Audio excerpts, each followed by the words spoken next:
measuring quality in sports development. So, there are different ways of measuring quality in sport.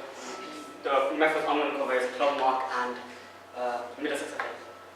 What is the purpose of measuring quality? The purpose of measuring quality is that it shows a development, it shows continuous development within the team and within the staff and participants as well. It measures improvement, so you can see where let's say the participants starting at the foundation level going up to is development, performance, participation, and then elite. It's for other areas of improvement such as facilities and safety features such as let's say applicable board assignments, there's water, and also it sets standardization, it sets the procedures, like so each club or organizations follow that set standard. Okay, my first method of thinking is club mark. Club mark was introduced by sport in 2002. It's an award quality for clubs with a junior section. Club mark have three ways of measuring. Is it active, is it accessible, and is it accredited? Active means does it bring out the best in young people? So is there some programs and encourage students to get involved in sport, and so they can see the development moving. So then it questions the worth of it. If the student is developing, then it shows that the scheme or the organization is developing itself, so they're from different governments. And then the other one is accessible. Is it accessible to everyone? Is it accessible to, let's just say, disabled people? Is the sports such as wheelchair basketball, football, blind football, or walking football? And then after that, they get accredited by Sports England. Another way the criteria that they have is staff. Okay, staff. Coaches, do they understand their roles and responsibilities? Is everyone trained, or are they being continually trained? Such as, is there courses, CPD courses, so they can develop, which is, I think, continuous development. So continuous development. And then is there active programs such as football for young, let's say under 21s, over 21s, stuff like that. And then another criteria that club mark measure is duty of care. Is the child safe in the environment? Like, so the parents not to worry. And the disadvantages and advantages of club mark is that it benefits everyone involved. Such as it benefits the student because then they can develop further on, and it benefits the staff so they can see their areas of improvements. But also with club mark, you can easily compare that club with another club, so you can see which one is the best for money and best for time. And also it empowers parents to choose the right club. So let's just say if one club has a club mark, you know that club is accessible to everyone, is active, and is accredited by UK, so you prefer to go with that club. Also, they provide a focus. Basically, what I mean by that is that they look at safety and how to develop students. But disadvantage is that it doesn't solve most club problems. One problem maybe is the funding. Introducing the scheme may be costly, but it could benefit at the end of the day because the child is more safe.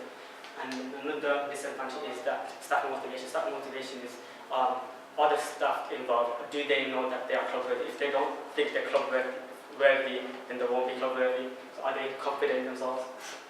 Another staff motivation is that they have to bring up their own ideas, such as new ways of encouraging the students to develop in sport, new ways of interacting with sport. So if no one comes up with those ideas, then they won't be club worthy. And then another one, is it worth it?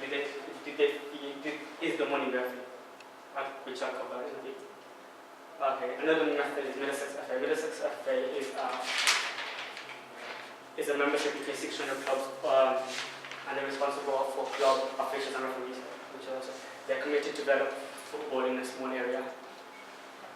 What they do, they deliver lessons at certain sport frameworks, so they train coaches and train coaches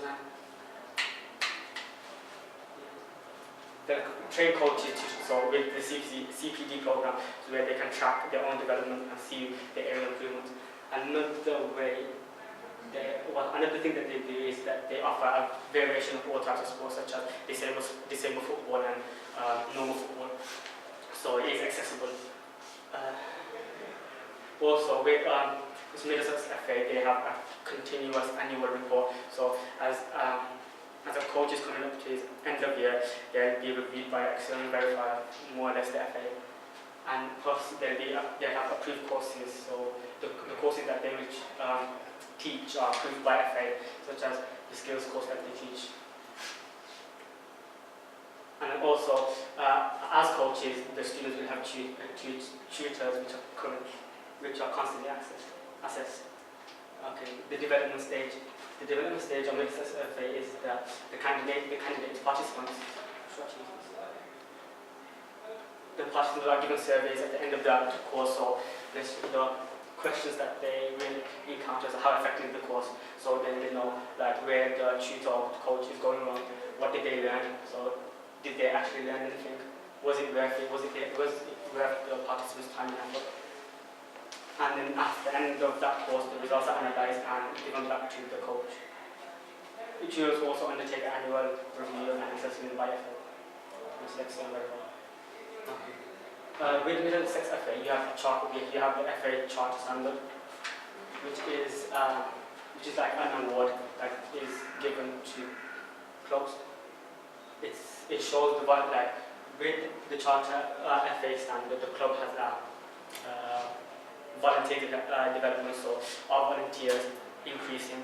Another standard they have is that they offer free legal. Another offer they have is that they provide coaching sessions and training, such as I think they have a 6-week program with Tesco. Also, with the FA standard, it raises the standards of behaviour towards the game and within the game and outside the game. If these criteria are met, you'll be awarded the levels, such as to get community, you need development youth and adults, and to get development, so advantage and disadvantage of the clubs. Advantages is that with the funding from FA Charter Standards, you get equipment discounts. So the equipment are cheaper, so you can use your money towards stuff. Also, you get free legal help from FA, so which is, let's just say, if you get a suit or a local case brought on you, FA will help you out. Another one is that, as I said before, with these training sessions, Tesco have a 6-week program developing coaching and sports and support. And then also with the FA Charter Standard, you might get some free tickets. However, disadvantages are that you only receive certain levels, that you only can receive certain funds with certain criteria if you meet a level. And also it's hard to find funding, but FA Chartered is quite a massive organisation. If you don't have FA's Charter Standard Club, there is other ways of getting funding, such as Football Foundation. Football Foundation is a charity. They have a scheme called Build the Game. So let's just say your football pitch is not up to standard. So they will help you through funding to provide for goalpost, the football pitch, and the goals. Also, with the Football Foundation, they offer small grants to small facilities to help improve. Okay. In conclusion, why is assurance good? Assurance is good because it removes doubt within the game. If you know that your referee is well trained and well coached, then you know that he won't be making the wrong choice. Also, with the FA and certain clubs, the captain takes responsibility with courses. So he'll take courses which show the responsibility, teaching responsibility, so you know your captain is doing his best. Also, when I mentioned about there's no doubt in games, you can link it with goal line. You can link it to goal line technology. Goal line technology is an assurance measure or assurance tool.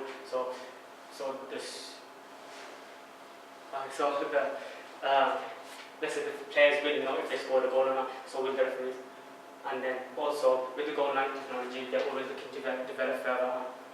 Such as I think in the Champions League there's official on the goal line on both sides. And as I said, is it worth it?